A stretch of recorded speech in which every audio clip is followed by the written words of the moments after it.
So I'll back leave on it. costs, when we talk Sure. about bloat, you quoted something off camera last time we spoke, and I thought it was really important.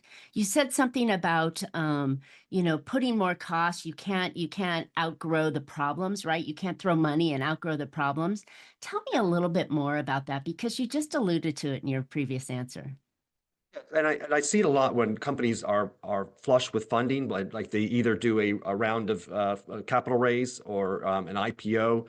And it's interesting is that first thing they do is they start flooding the different departments with money, thinking that that is what's going to accelerate their plan.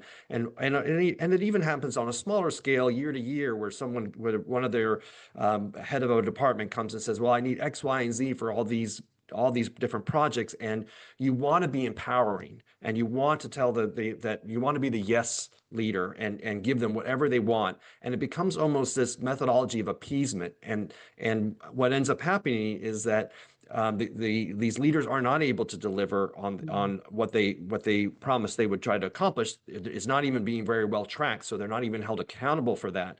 And the cycle starts to continue because the next year you already have that in your budget as your baseline, that you need to continue these efforts that really weren't that successful to start with, and they just perpetuate themselves over year by year, and it grows and becomes a bigger and bigger issue.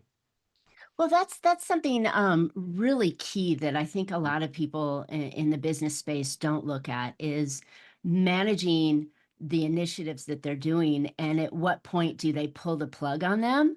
Because that's part of bloating, right? That's part of extra cost. You Absolutely. just you just said, "Hey, we budgeted for it for next quarter or next year, and maybe it didn't work." And do we keep funding or, throwing money on a sinking ship, or do we jump and shift and innovate in a different manner, right? How does one, Exactly. from the financial side, look at that and say, now I need to make a decision, right?